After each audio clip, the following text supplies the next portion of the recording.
And we are live. Welcome to the Positive Power Hour. I'm Dan McBee, your host. And as I often put on our header here tonight, my my signature line on my emails state what you think is happening to you is actually happening for you. And tonight, we're going to get to see exactly what's going to be happening for me because my co hosts have been all unable to attend tonight. My daughter, Nicole, is now working a different shift and it's making her unavailable. My granddaughter, Melly, has the COVID disease in her family and she's not feeling very well herself. Her son Richard came down with it. And my granddaughter Kimberlyn also doesn't feel good. So we have no co host this evening, and we'll just wing it for as long as we can wing it. All right. So the first thing we want to talk about is the COVID situation. I mean, for most of us, myself included, I think we've all thought that this was all done with, that we aren't going to see it anymore, and it's finally over with, right? And my family even lets me know that no, that's not actually the case. So, for those of you watching live and for those of you watching on our broadcast, please keep yourself safe. If you haven't been getting your boosters, get your boosters. If you haven't been vaccinated for it and you think that you don't need to because you can't get it or you won't get it, my granddaughter and my great grandson would beg to differ, right? So, again, take care of yourself, right? And thank God, I think most of us have gotten through that rain event that we experienced yesterday. And I find it so interesting um, about how people react to situations like what that was supposed to be. And we had been told that we were going to get a year's worth of rain overnight in 2 days. I mean, in 2 days we'd have over a year's worth of rain, and this was an event of biblical proportions, right? And there were people that lost their freaking mind about it. And there were people that said it was nothing but a media hoax and there wasn't even going to rain. And I mean, I got to hear every aspect that you could possibly imagine. And the point is this: what can you do about it? Can you stop the rain? All you can do is do the best you can and with the event that happens. Staying in the now is the most important part. Hi, Cheryl. Welcome aboard. Glad you're here. Melly, I'm sorry you're not feeling well, but we're glad to have you here as well. And Jose, it is certainly wonderful to see you here. And Kimberlyn, we're glad you're here as well. So we've got the whole family here, and that's wonderful. Nicole will be joining us if we last long enough. We'll see how it goes, right? So again, going back to the event of the tropical storm Hillary, it reminds me that as far advanced as our science has gotten, our ability to have satellites and be able to track the storms and try to figure out they got computer models that'll tell them where it's going to hit and when it's going to hit and how much it's going to hit and all of those kinds of things. And yet we don't have it nailed down as a science yet, do we? Because we're not Mother Nature. We don't know, right? I mean, we can try our best. And, there are days where, my goodness, they'll tell you it's going to rain at 4 a.m. And my goodness, it starts raining at 4 a.m., right? And Luke's watching too. Welcome, Luke. I'm glad you're here. So again, how do we know, right? And so what? I mean, here's the thing. Working in retail, I got to spend the whole day on Saturday listening to people's opinion about the storm coming up. Some people were, well, I'd rather get a battery for my phone and not need it than to need it and not have it, right? Now that to me sounds kind of logical. And then I heard, then I had the extreme of, it's just the liberal media blowing things up. But here's the thing. It's just like COVID. 50% of the people are going to be pleased with the way the government handled it, and 50% of the people will hate the way the government handled it, or the media, or whatever. But the truth of the matter is, it's always better to err on the side of caution. Because if you don't, people are going to scream bloody murder that you didn't warn them that there was something about to happen. Right? Aren't we all a little guilty of that? Right? So again, watching our thinking, watching our emotions, and paying attention to what is serving me and what is serving you. I read an interesting article about, the basic difference between one group of people and another is that one group of people tend to be rather self-centered. It's all about how everything is affecting them and what's going to happen for them and what's not going to happen for them. And then there's another group of people that tend to be more concerned about the overall good. What's good for mankind? What's good for our planet? What's good for, and so it's just two totally different mindsets.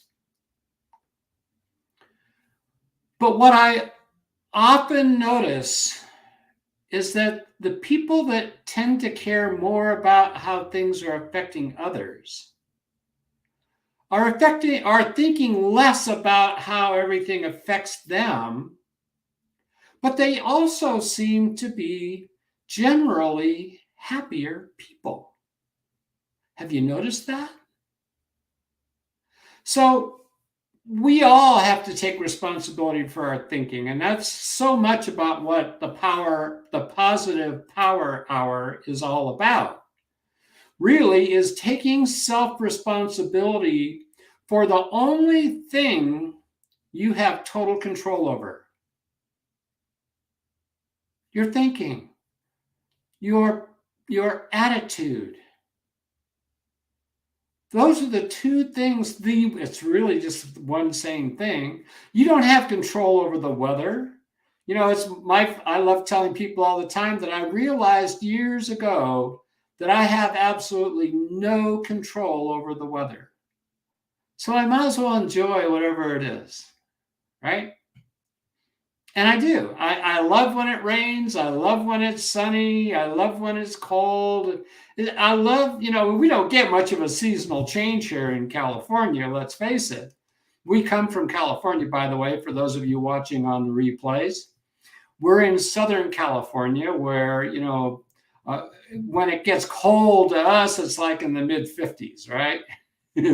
So, we don't get a big shift in weather, but just enough to where we can feel the differences. And I like to enjoy every bit of it. I don't even mind being in snow for maybe a half an hour or so. I like it better just to look at it, but I'll play in it if it's available, right? So the thing is, if I'm clear about the fact that we have a weather event coming, I will do the things.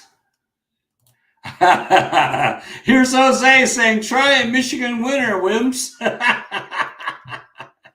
Jose, we have snow in California, but we just visit it. We don't live in it, right? Then you don't have to either anymore. They have buses and planes and trains, and there's all these other things.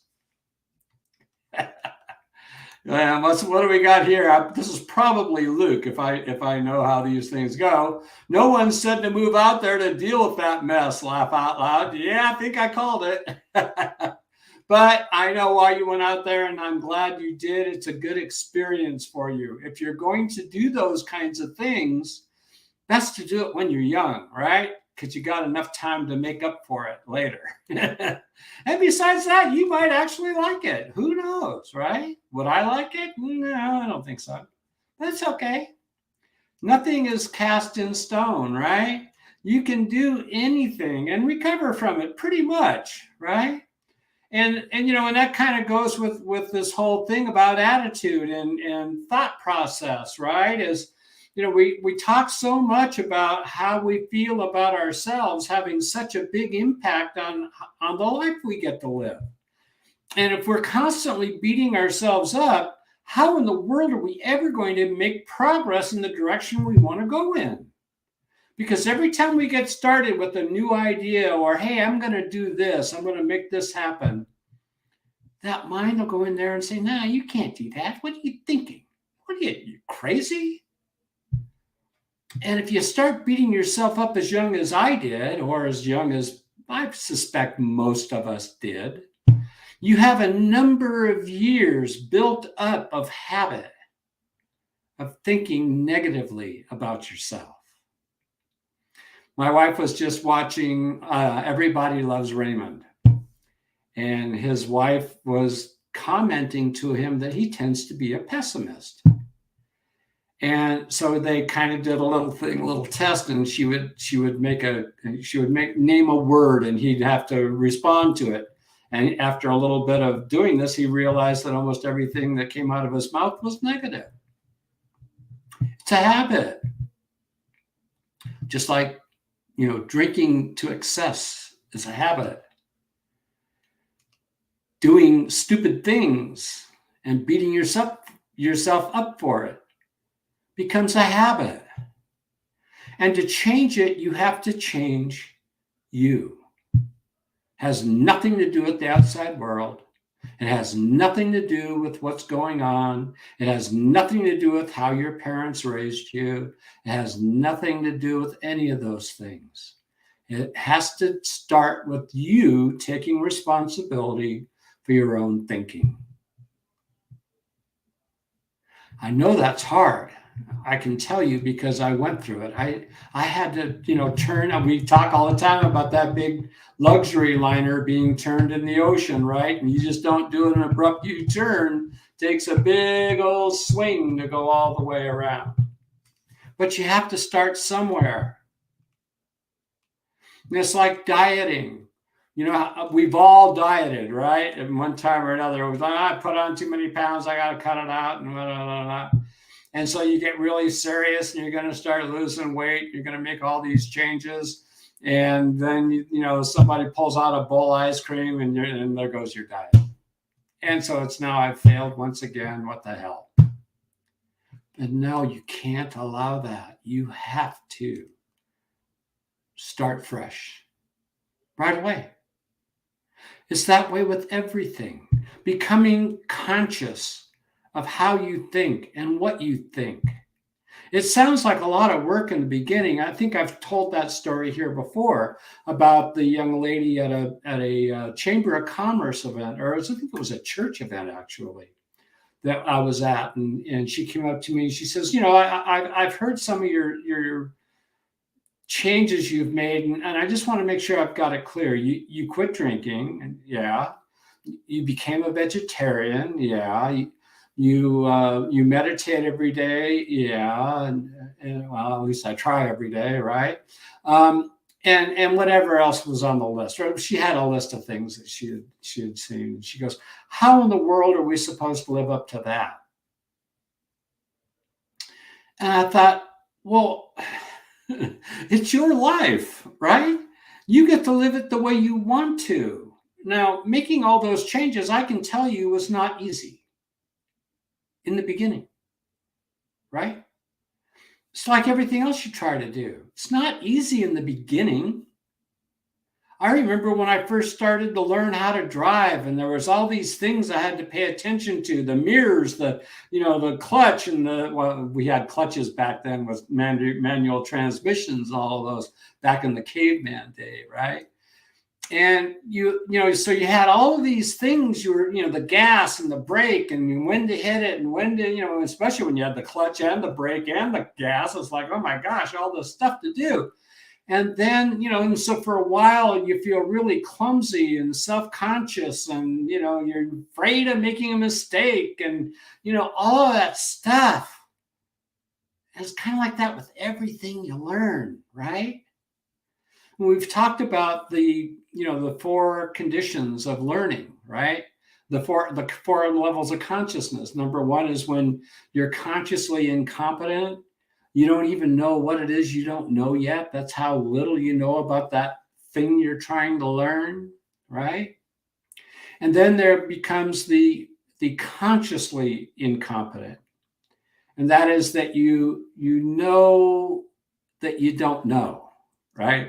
And you're starting to get some understanding of how much there is to know that you don't know. And then it goes to becoming consciously competent. And that's where you've learned enough now to where you can, if you're really paying attention, you can kind of make those things happen. Whatever the learning is, whether it's, who cares? Doesn't matter. Basketball or baseball or whatever. You go through these steps, right? And then the final one is when you become unconsciously competent. It's kind of like baseball players that reach that top level. Richard, I'm sure, understands this.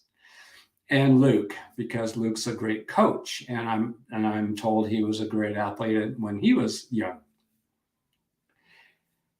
But you have to go through those levels to get to unconsciously competent. And that's where you don't even think about it anymore. You just automatically know to throw that baseball to first base to get that runner out. You're not thinking about your arm angle or how your feet are positioned or anything like that. You've done it so many times now. You've learned the footwork and the arm angle and the speed and all of those things that in the beginning you were unconsciously incompetent about. But through the training that you've done, the learning that you've done, you became consciously incompetent. You started to say, God, there's so many things to do with throwing a baseball to first base, right? And then you become consciously competent at it. You go, yep, I know that if I'm seeing that guy over there, and I know if I get my arm angle right, I'm going to throw it right, and whatever, right? Until you reach that point of unconscious competence, where you just automatically know what to do. Your arm memory in your arm and your feet and all of that it just happens automatically, right? It's what Kobe Bryant talked about, the admiring the process or honoring the process, enjoying the process. And what he got to discover and what he talked about in the book that Luke gave me about Kobe Bryant and the Black Mamba, I think was the title of it. I could be wrong. But he talked about the love of the process, that the real joy was in the learning of the process, the steps you take, the footwork you have to, turn into muscle memory, all of those things. He when he would play, I'm sure there was a level of unconsciousness that was in him, that he didn't even think about what he was doing. His body, his mind, his emotions, everything responded to the moment because it was conditioned that way. And can you imagine that level of awareness and clarity, to where the end result is almost guaranteed because he's practiced it so much? I can remember as a young boy playing a clarinet. And I was, I had from a very young age this idea that I was good at nothing, right? I mean, from a little boy. I had polio when I was a boy, right? And I had muscle damage to my eyes, and my parents would, the doctors in those days would have you wear these really thick glasses to try to make the eye muscle work better by pulling it and making it strain to develop that, whatever, I don't know. And my dad had all of us boys using Vitalis in our hair, which was watery oil, right? That just slicked your hair back and it smelled like hell. And I think it had, I don't know what all it had in it, but so I had these really huge ears, right? I think I've mentioned on the show before about how, I looked just like Alfred E. Newman, the character on Mad Magazine. And I'll get that picture. I think I promised you I'd do that and I've forgotten, but I will make a note to pull that picture out and put it up in the computer here so I can show you how I actually did look that geeky, right? So when you start off with with that many notches in the negative column, you start out with a bad self-esteem. You start out with lack of confidence, right? And so that was what I had to grow through. And now, in fact, just this last week, I can tell you that I have put a lot of time into learning how to make my parts, the whispers, because I make each part by hand and I paint each part by hand. So I've had to learn all about mold making and part making and painting and all of the processes that go through with all of that. And sometimes because I work a full-time job, I have a family, I have a home to take care of, I have a lot of things to do, and sometimes I would spend maybe 3 or 4 months not touching any of the parts or making anything because the weather was too hot or whatever the reasons were. But I wasn't doing it consistently. So I didn't really get that all put together on how you make this whole thing, make all these parts look the best I can, right? Because it's important to me that you like the whispers and that when you wear them, that you get to feel that energy, that calming sense that starts to happen as you wear them all the time. So this last week, I've been putting a special amount of energy into getting product built up because we're beginning very, very soon now to start our social media campaigning, and I'm really excited about that.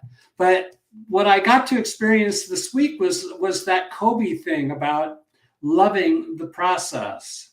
And I've gotten to make some really beautiful looking parts, and I've really gotten the understanding of the painting. And there's a video site I watch that says enjoy. Don't sweat it. It's only paint, right? Well, yeah, but if you don't put it on right, there's a lot of work involved. And that's okay, because what I've gotten to experience and what I've been getting to here with what I've experienced this week was that I'm getting to the point where I'm going from consciously competent in my painting to becoming unconsciously competent. I can feel it happening because I've done it in enough different avenues of my life now where I can feel when I'm reaching that, right?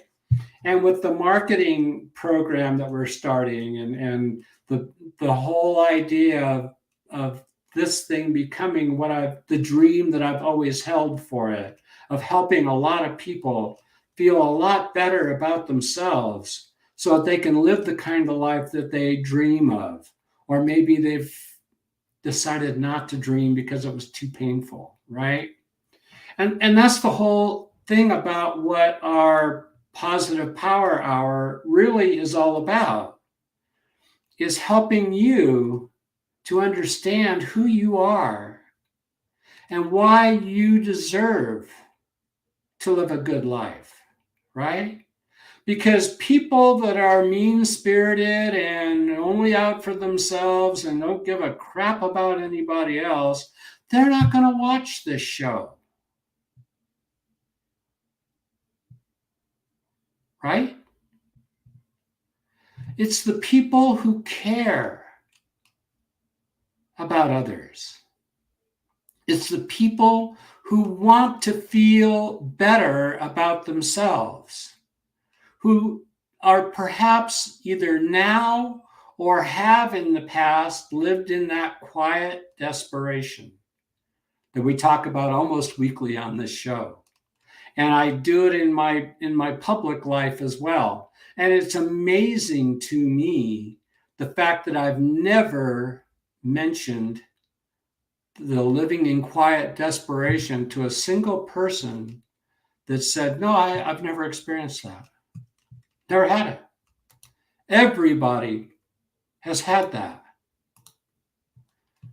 So if and we all have our moments, right? I mean, we all have those moments where it's like, holy crap, what the heck? And, but the whole idea is to have less of it, right?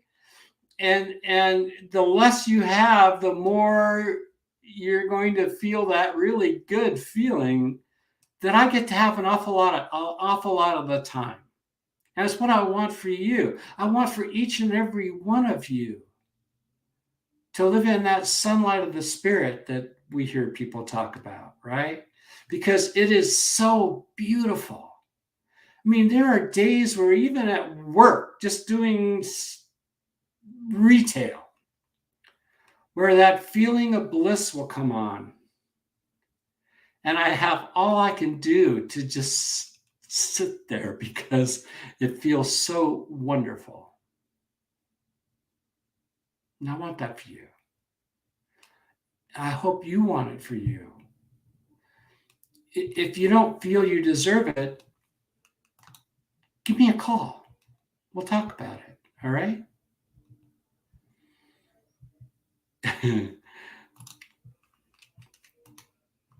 I've been doing this work for over 40 years now.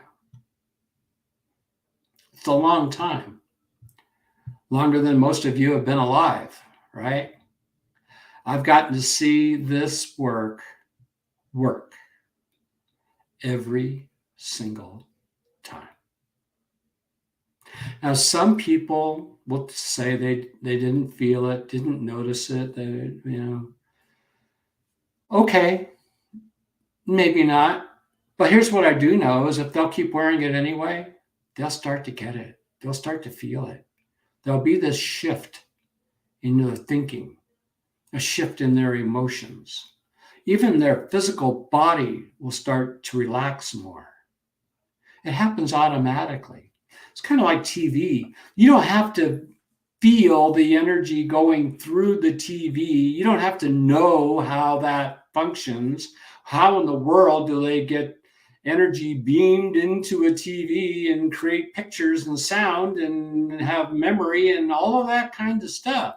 Now, there are engineers that will absolutely know exactly how all that works. And my dear friend George is one of those guys that could explain quantum physics and electromagnetics and all this kind of stuff.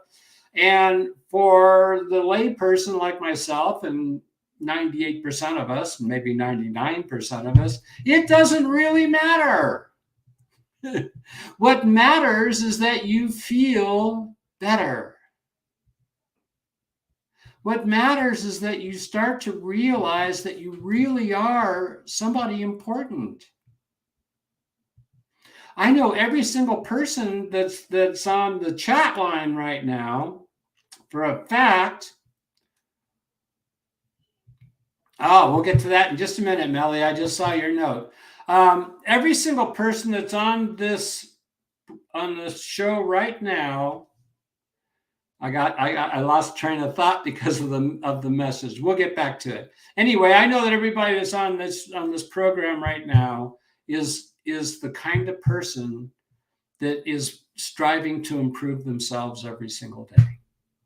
I have no doubt about that. And I'm pretty confident. Like I said, I don't think mean-spirited, negative people are going to be watching our show.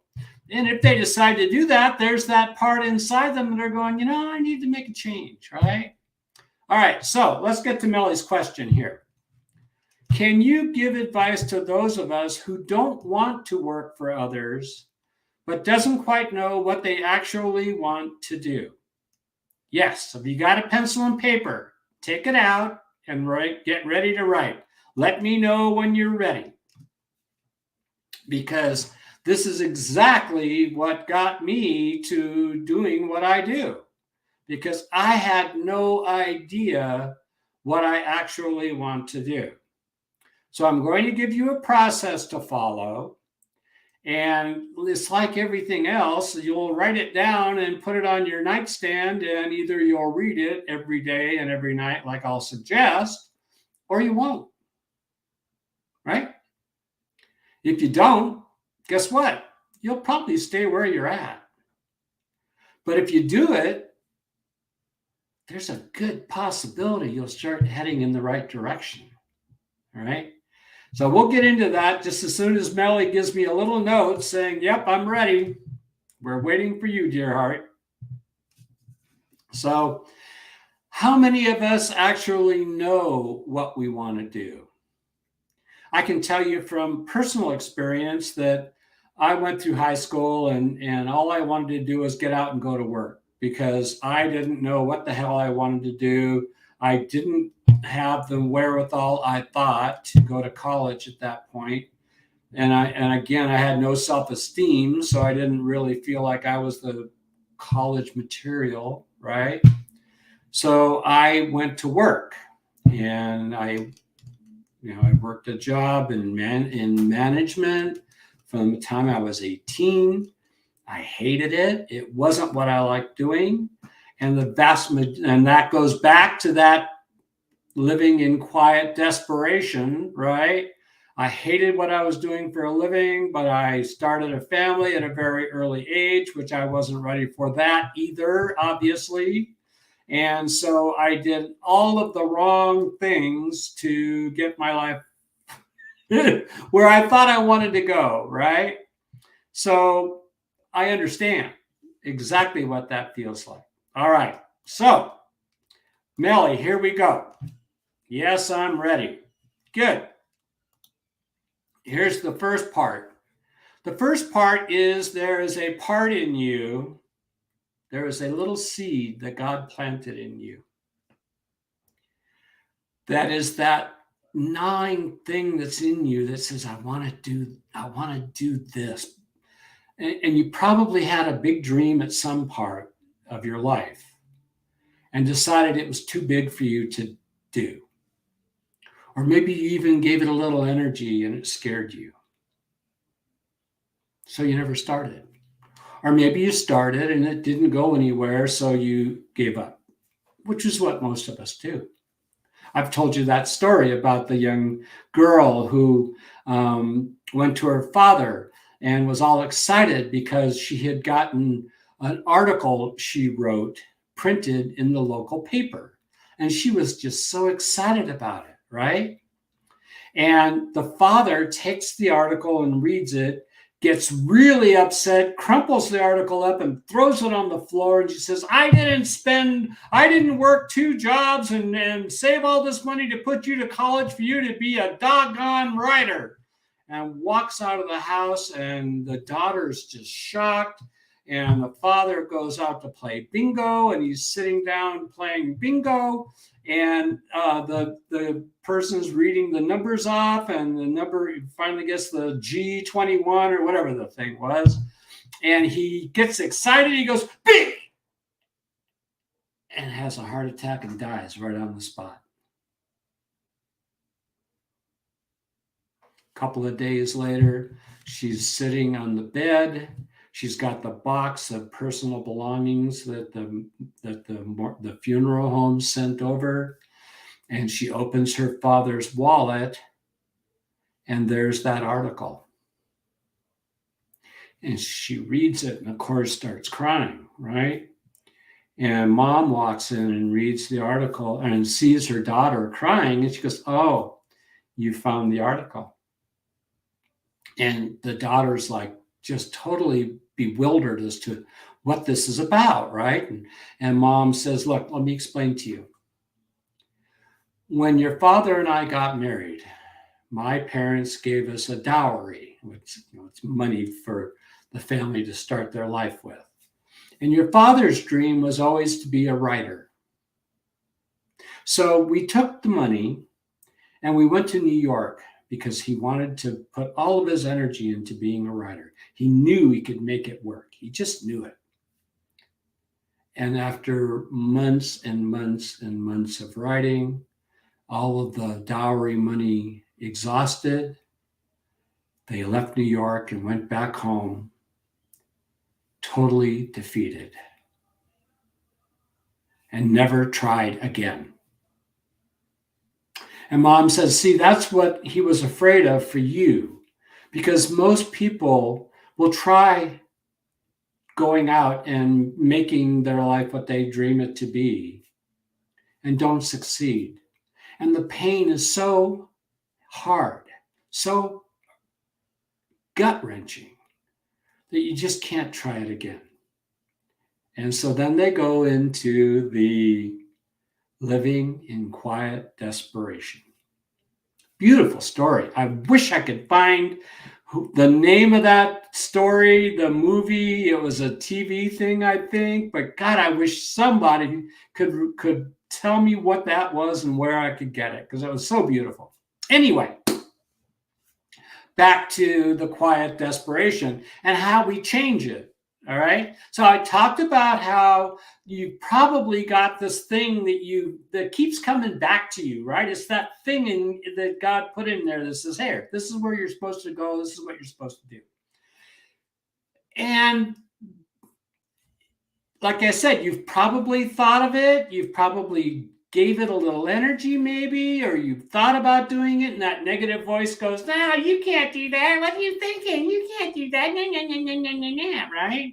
And I told you about how, and I've told you before on the show about how I met this young lady who was a career coach who gave me what I'm about to give to you. And she said, if you will do this every single day, when you get up in the morning and when you go to bed at night, that creative mind that you have connected to your soul will start to put together that dream for you. Your job is to act on it. All right. And we'll coach you along on this every day, because as you know, Melly, I'm very big about entrepreneurism, right? In fact, let's put that banner up there right now. Entrepreneurism is living a few years of your life like 40, in my case, like most people won't, so that you can spend the rest of your life like most people can't. And I've got some more to talk about that later too. But here's the thing. Ready? Pencil and paper. Here we go. You can pause it if you're watching on replay. You can get a pencil and paper and do this one, but do it for yourself, all right? And your family. So here's what you write down. What would I do with today if I had all the money in the world and I knew I couldn't fail? What would I do?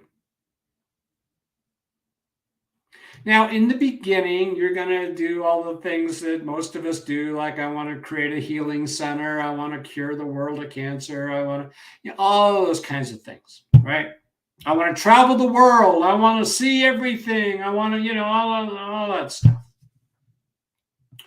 But as you keep doing this, now you're going to read that to yourself when you go to bed at night. Most important, because that creative mind will process all night long, even while you're sleeping.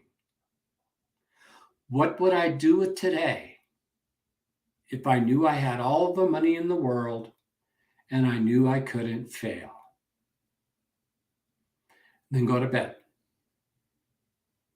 When you get up in the morning, before you get out of bed, before you get all wrapped up in the day's processing and all that stuff, reach over, take that piece of paper, and read it to yourself again. What would I do with today if I knew I had all the money in the world and I knew I couldn't fail? Failure is the opposite of a belief in God, right? God may be perfect, but I'm not important enough for him to make my dreams come true. Who am I to think that God would open these doors for me? That's that negative self-esteem. We all deal with it, right? We all have some of that, except for people that are just so blinded by wanting to achieve their goal that they're not going to let anything stop them, right? We know people like that. So what starts to happen is that creative mind starts working. It says, okay, and like I said, there's that seed in you that's waiting to grow and bloom and produce awesome things. And you'll start to see opportunities come. You'll get some awarenesses within yourself. You're like, I really did really like doing this, right? So most of us, like we've talked about numerous times on our show here, most of us could write a list of about 100 things that we're not good at and that is wrong with us and mistakes that we've made and all of these things. But we can't make a very good list of what we're good at. What are our positive attributes? Well, if you don't know, how's anybody else going to know? So you got to put some energy to that, right? So this goes back to focus, right? It's about getting where you want to go. And you obviously can't get to where you want to go if you don't know where you're going.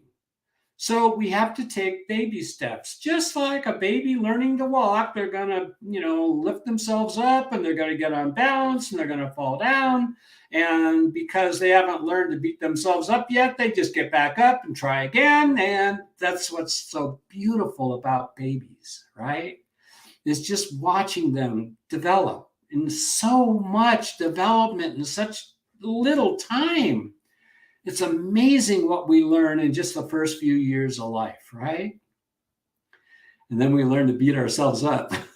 And we slow that process down to a crawl, right? So give it some energy.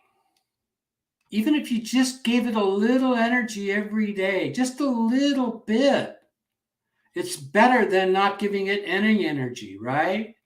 And you'll be amazed at how quickly you start to change the way you think and what you think. I have held this dream of my business for over 40 years now, right? And I like making sales because making sales is what makes the business grow, right? But more importantly to me, and that's probably why it hasn't grown as fast as it ought to, is because I'm more concerned about the human growth than I am about my wallet growth. Yeah, well, and that's something I keep working on. I want to make enough money,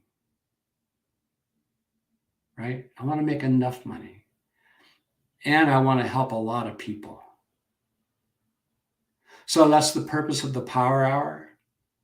And it's the purpose of the Whispers, because the Whispers will help you move along in a quicker, easier way, much less painful, much less quiet desperation, right?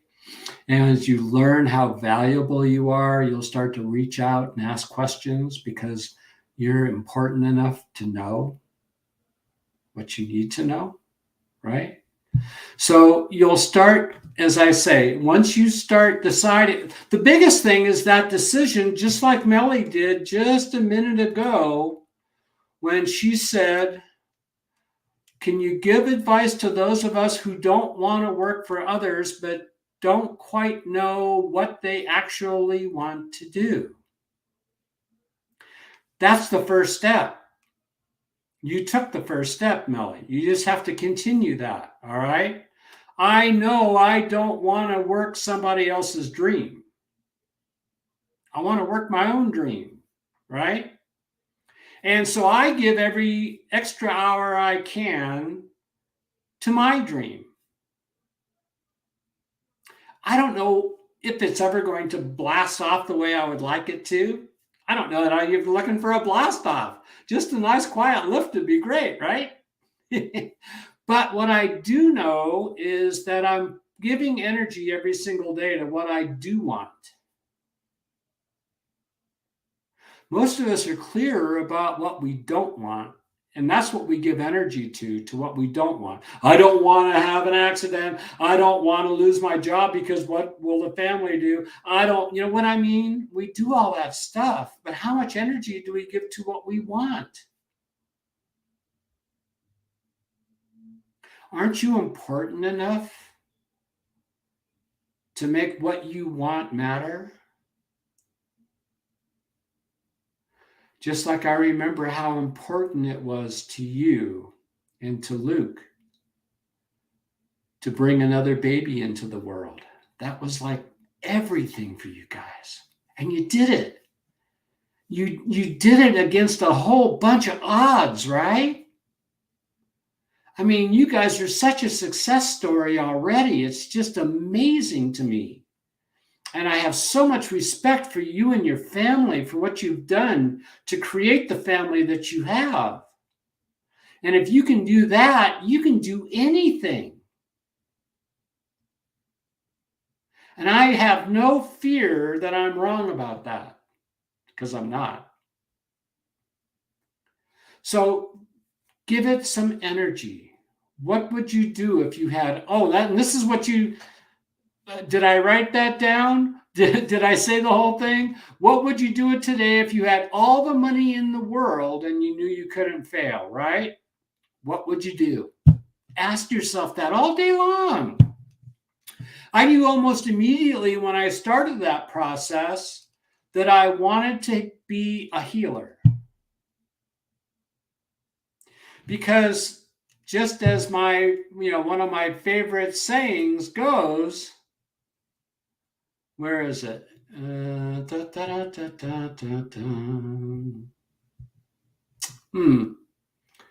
It must be this one. Nope, no, I'm missing it. Anyway,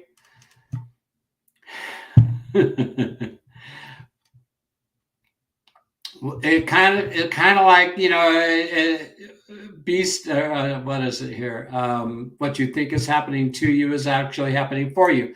The fact that I had such a horrible self-esteem actually turned out to be one of the greatest blessings that I got. Because I thought mistakenly that I was the only person that had a bad self-esteem. Everybody else thought much better of themselves than I did, right? And because I thought almost every kind of negative thought about myself a human being could, what I got to learn later was that those very thoughts and feelings nearly everybody has. But they don't share them because they live in that quiet desperation. They don't want anyone to know that they feel hopeless, defeated.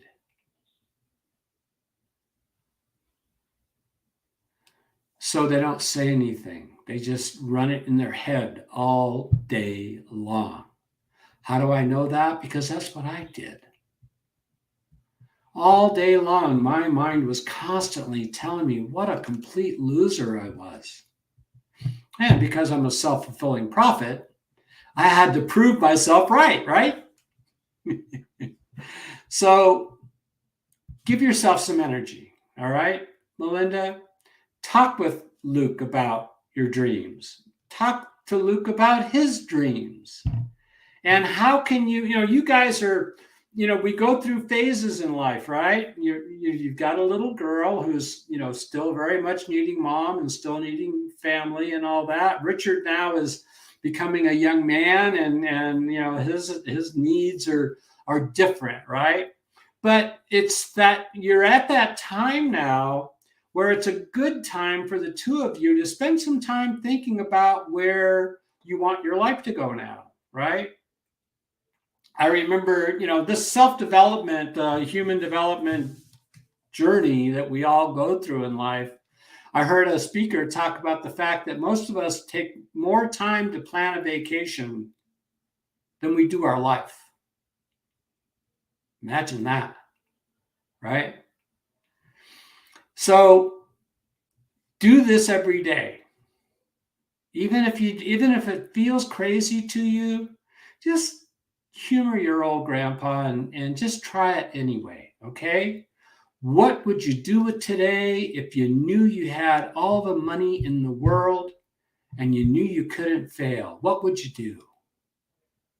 And like I said in the beginning, it'll be the fluffy stuff and the, I want to heal the world and all that kind of stuff. But what really gives you passion, right?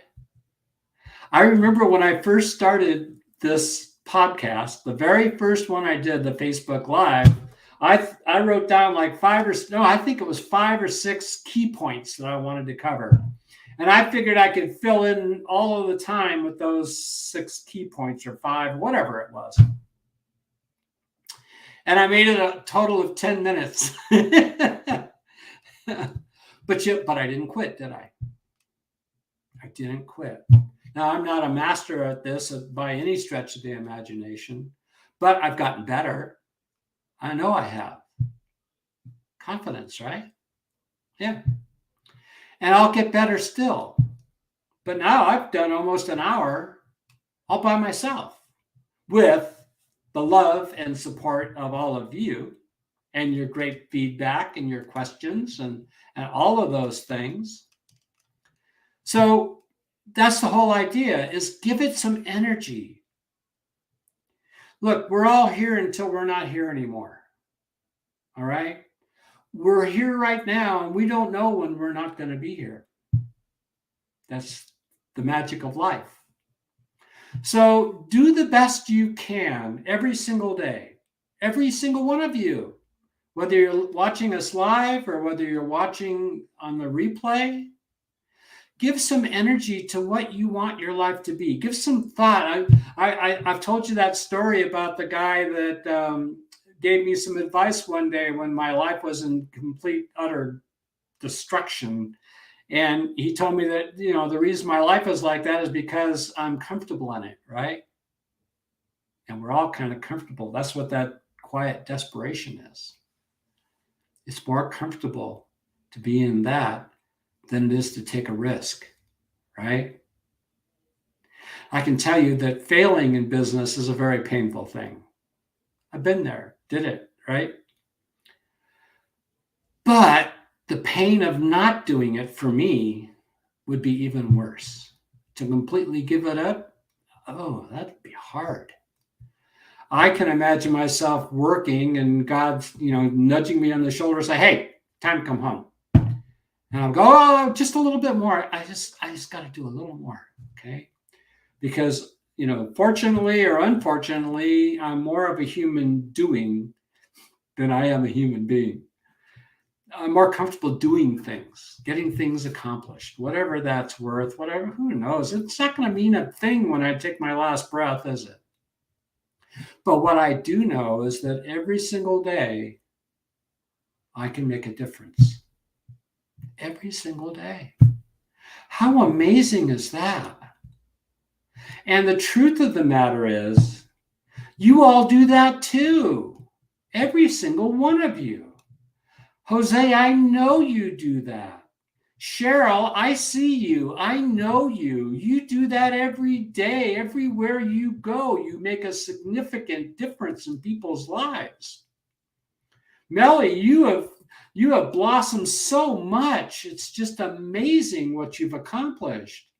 And the same thing with Kimmy. You guys have all grown so much.